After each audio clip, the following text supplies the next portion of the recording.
There were things about Ekaluma City that even locals didn't question.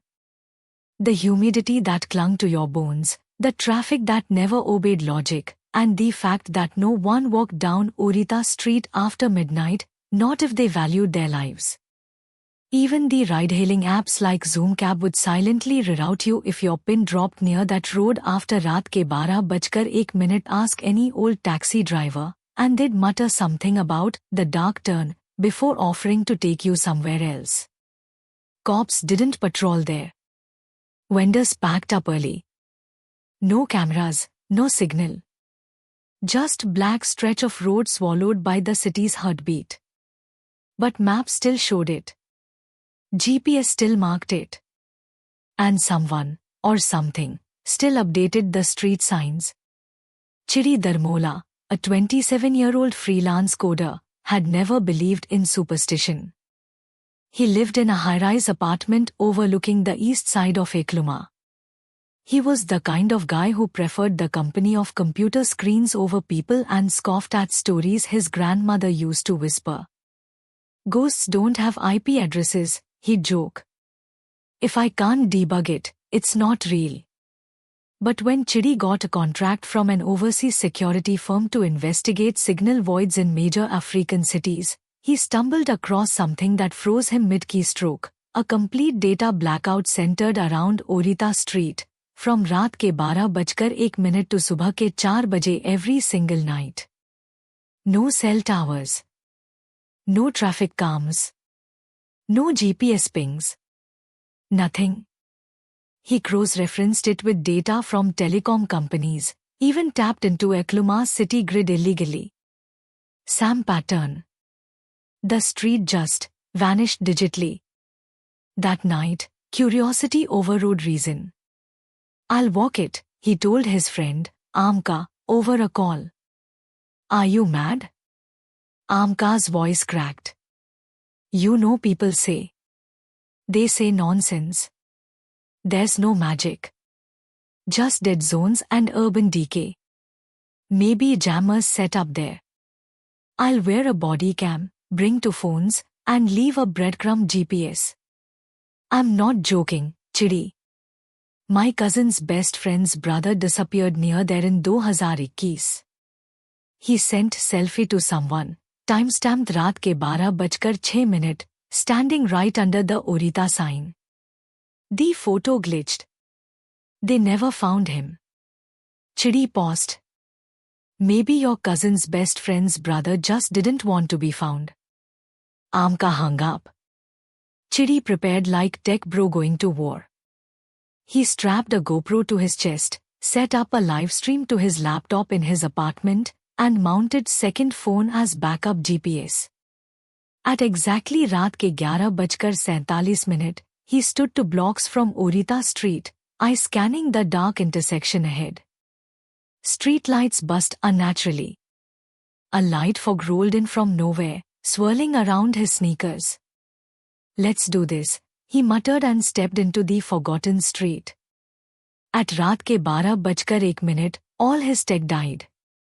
Just gone. Phone screens blacked out. GoPro blinked twice and clicked off. The sound of city life behind him cut to absolute silence, like someone had slammed a vacuum over the world. Chidi stood still.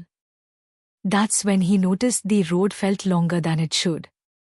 He'd walked maybe 20 paces, but the end of the street seemed farther than ever. The buildings on either side had changed too. Grimy concrete had turned into dark, decaying colonial-era structures, their shutters closed tight, some nailed shut with crooked boards. There was graffiti scrolled across the walls in a language he didn't recognize, not Yoruba, not Igbo, not Hausa. Strange curves, almost like cowrie shells and bones. One line glowed faintly as if painted in something that responded to the dark. Then he heard it. Footstep behind him. He turned fast, no one. Another footstep, closer now. Wet shuffle, like bare feet dragging across pavement slick with rain. Hello, he called out, voice wobbling. Nothing. But the air changed. It smelled like something had died and rotted for decades beneath the concrete.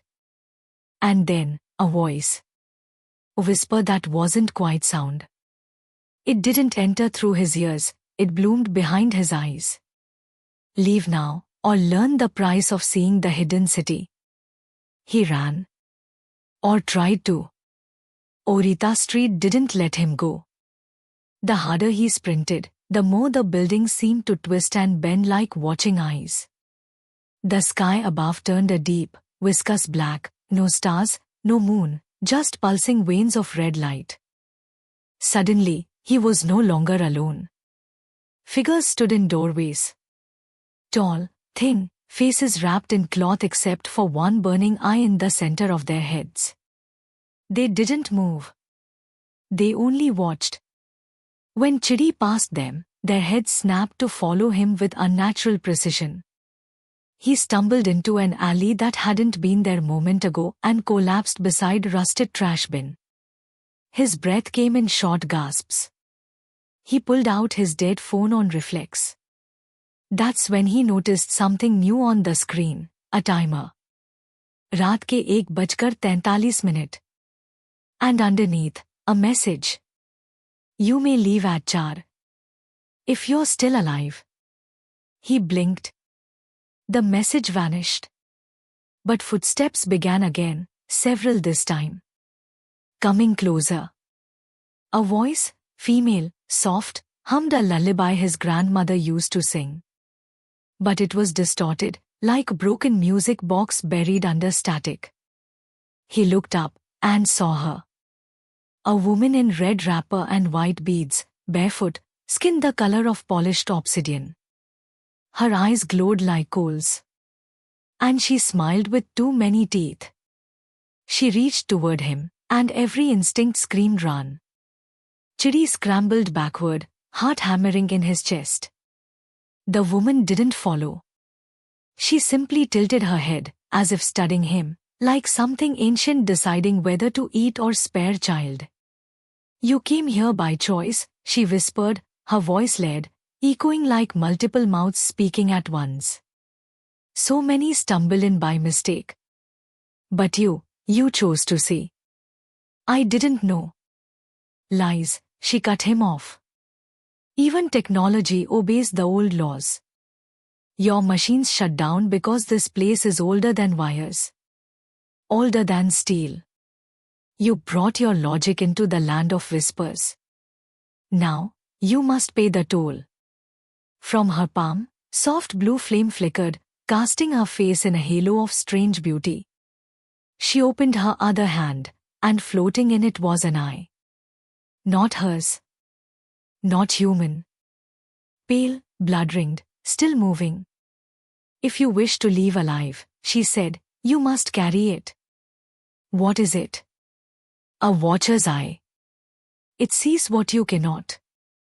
It sees what hides in mirrors, in shadows, in faces of friends. It will cling to your thoughts. It will whisper warnings.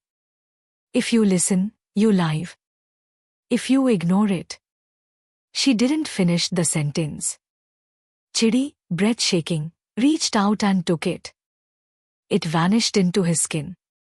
And something deep in his brain clicked open. The moment Chidi accepted the eye, the entire street convulsed, like it had breathed in and held the breath too long.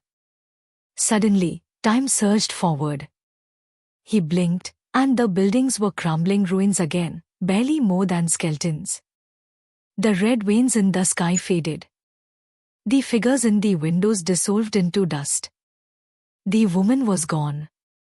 Only silence remained. Then, Subah ke 4 baje flashed across his phone screen. The devices restarted. His GoPro blinked back on. He was standing at the mouth of Orita Street. His apartment lights twinkled in the distance. Had it really happened? Chidi limped home in silence, locked the doors, and checked the livestream he'd set up. Corrupted. Footage stopped at 12:59. Nothing recorded after that. He slept with all the lights on. Days passed. Then weeks. Life resumed. Almost. But the eye never left. It whispered to him. At first, he thought it was insanity, but then it saved him, from bus that ran red light, from stepping onto a weak stairwell, from trusting fake client trying to rob him. Not him. Not here. Not now, the whisper would say. It knew. But it came with a cost. Dreams.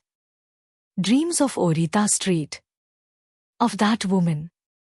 Of a city laid behind Ekaluma, older, darker, hungrier. The eye wanted something back. One night, Amka visited. She'd forgiven him for ignoring her warning. She saw the change in his eyes immediately. You're not alone, are you? Chidi laughed it off. But later that night, the whisper said something new. She sees. She must not. He shook his head. No. I won't hurt her. But the eye pressed harder. Images of Orita Street flickered behind his eyelids. Her face. The woman's smile. He blacked out. Woke up alone. Amka gone. His phone rang the next morning. Policeman. Sir, do you know an Amka woke? Her last location pinged near Orita Street. Final part, Legacy of the Lost. Chidi returned to the intersection one last time. This time, he didn't wait until midnight. He stood there at raat ke 11:59, trembling. The street waited silently, stretching into the fog like hungry mouth. He spoke to it. I'm done. You took her. You won. A flicker. The street shimmered. And the woman appeared again, smiling, holding something in her palm, another eye. This one is hers, she said. She saw too much. But she's alive, for now. Take the eye. Or leave her behind. Chidi hesitated. Then stepped forward. They say in Ekaluma City, there's a man who walks only at night. He sees accidents before they happen. He knows who's lying. He avoids death by inches. But if you look into his eyes too long, you might see Orita Street reflected in them. And if you dream of that street more than once, you're already walking it.